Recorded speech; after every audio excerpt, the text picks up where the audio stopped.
Dear future President, although it's important to focus on foreign affairs and other political issues such as the debate on gun control, the conflicts in the Middle East, as well as immigration, it is essential that we focus on some of the major issues we're facing here at home, one that is silently killing us: air pollution.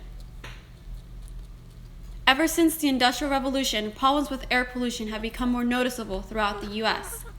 Pollutants such as particulates, sulfur dioxide, carbon monoxide, nitrogen dioxide, ozone, and hydrocarbons have increasingly filled our air. Although we have taken some measures to fix this problem, such as the Clean Air Act of 1955 and the establishment of the Environmental Protection Agency in 1970, pollution levels are still unhealthy in numerous areas of the country and are affecting plants, animals, and humans alike. There are many air pollutants flooding the air, but the main air pollutants that are at unhealthy levels today and are known to cause health problems are particulates, sulfur dioxide, nitrogen dioxide, and airborne lead.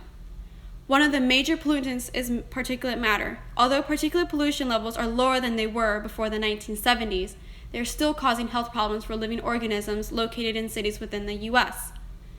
Exposure to particulates can cause premature death, asthma attacks, lung cancer, bronchitis, and harmful effects on the cardiovascular system, such as heart attacks or strokes. Although there are many sources of particulate matter, the major ones come from automobiles, as well as the burning of fossil fuels in factories.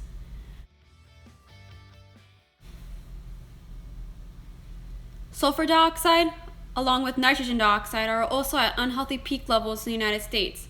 Exposure to sulfur and nitrogen dioxide leads to injury and death to animals and plants, and severe damage to the lungs. The major sources of sulfur dioxide and nitrogen dioxide are, again, automobiles and the burning of fossil fuels. Airborne lead is also a problem in many industrial facilities, which causes neurological effects in children such as behavior problems, learning deficits, and lowered IQ. This will cause many problems in the future if we continue to allow the next generation to be harmed due to the exposure. Along with that, it causes high blood pressure and heart disease in adults. The major sources include exhaust from automobiles and the burning of fossil fuels. Along with that, evidence is accumulating that environmental exposures to the air pollutants can cause infants to be born premature or to be born with birth defects. These babies are far more likely to die in infancy, and those who survive have high risk of brain, respiratory, and digestive problems throughout their lives. Data suggests growth and developmental delays in the early stages of fetal development that influence the risk for heart disease and diabetes in adulthood. Air pollution also combines with droplets in the sky and causes acid rain, which affects many organisms along with destroying their habitats. Since automobiles and the combustion of gasoline is the #1 source of air pollutants, we want you, future president, to use your power to give people incentives to reduce their amount of automobile usage. Encourage them to carpool, use public transportation, or even walk.